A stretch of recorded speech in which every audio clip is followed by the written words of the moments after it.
சொன்னா வார்டனை பிரதர் அப்படின்னு தான் கூப்பிடணுமே தவிர அவரை பேர் சொல்லி எல்லாம் கூப்பிடவே முடியாது. என்கிட்ட ஒரு நாள் தனியாக கூட்டிட்டு போய் சொல்றான், டேய் நான் உன்னை எப்படா நான் உன்னை பிரதர்னு கூப்பிடுவேன்.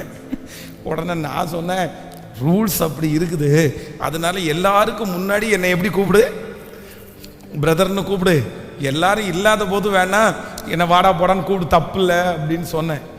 ஒரு நாள் பார்த்தீங்க அப்படின்னா அது ஒரு டேப் ரிகார்டு இந்த ஸ்டூடெண்ட்டுக்காக மாட்டியிருக்கேன். அன்னைக்கு ப்ரேயருக்காக வரணும், இவங்க எல்லாம் ட்ரெஸ் பண்ணுறதுக்கு 5 மினிட்ஸ் தான் இருக்குது. நான் உடனே என்ன சொன்னேன்னா பாட்டு பாடலை ஆஃப் பண்ணிட்டேன். இந்த பாட்டு ஆஃப் பண்ண உடனே ஒருத்தன் வரான், வந்துட்டு கொஞ்சம் பாட்டு போட்டு விடுங்க அப்படின்னு சொன்னான். நான் சொன்னேன் இன்னொரு 5 மினிட்ஸ் இருக்குது, போய் எல்லாம் ரெடியாகி ப்ரேயருக்கு கீழே வர்றதுக்கு டைம் சரியாயிரும் அப்படின்ட்டு முணுமுணுத்துட்டே மேலே போனான். உடனே நான் சும்மா இருக்காம இவன் என்னை பற்றி ஏதாவது ஒன்று பேசுவான்னு சொல்லி அவன் பின்னாடியே போனேன், ஒளிஞ்சு போனேன்.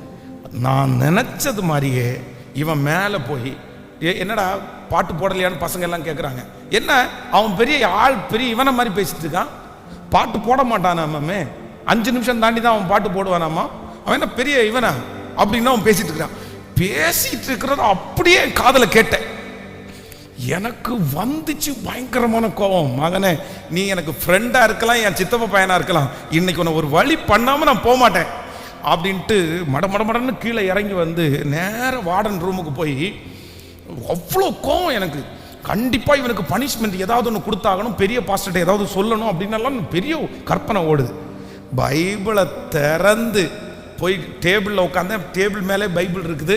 சரி ஒரு அதிகாரத்தை வாசிக்கலான்னு திறந்து ஓப்பன் பண்ணா, சொல்லப்படும் எல்லா வார்த்தையும் கவனியாதே, கவனித்தால் உன் சத்துரு உன்னை நிந்திக்கிறதை நீ கேட்க வேண்டியதா இருக்கும்னு சொன்ன உடனே ஒரு பெரிய பாறாங்கல்ல தூக்கி தலையில் வச்சது மாதிரி இருந்துச்சு. பலார்னு ஒரு அடி. இந்த பக்கம் எவனாவது ஒருத்தன் கொடுத்தா எப்படி இருக்கும் அந்த மாதிரி. உன்னை எவன்டா போ சொன்னான் மேலே, நீ போய் எதுக்கு கேட்ட, நீ எதுக்கு கேட்கணும்? இல்லைண்டவரே என் மேலே தான் தப்பு, நான் எதுக்கு போகணும், கண்டிப்பாக நம்மளை குறித்து தப்பாக பேசுவாங்கன்னு நானே நினச்சிட்டு நானே போய் கேட்டுட்டு நானே கோவப்பட்டேன். இல்லை நான் கண்டிப்பாக அவனை தண்டிக்க மாட்டேன், எதுவும் சொல்ல மாட்டேன்னு அன்னைக்கு ஒப்பு கொடுத்தேன். அப்போது ஆண்டவருடைய பிள்ளைகளே, நல்ல வழி இதுவே என்று எங்கிட்ட பேசுகிற புத்தகம் எது அப்படின்னு சொன்னால் பரிசுத்த வேதாகமம். இதை மாதிரி வேற எதுவும் என்ன பண்ண முடியாதுன்னா, தப்பு பண்ணுனா நானும் பார்த்துருக்குறேன். நான்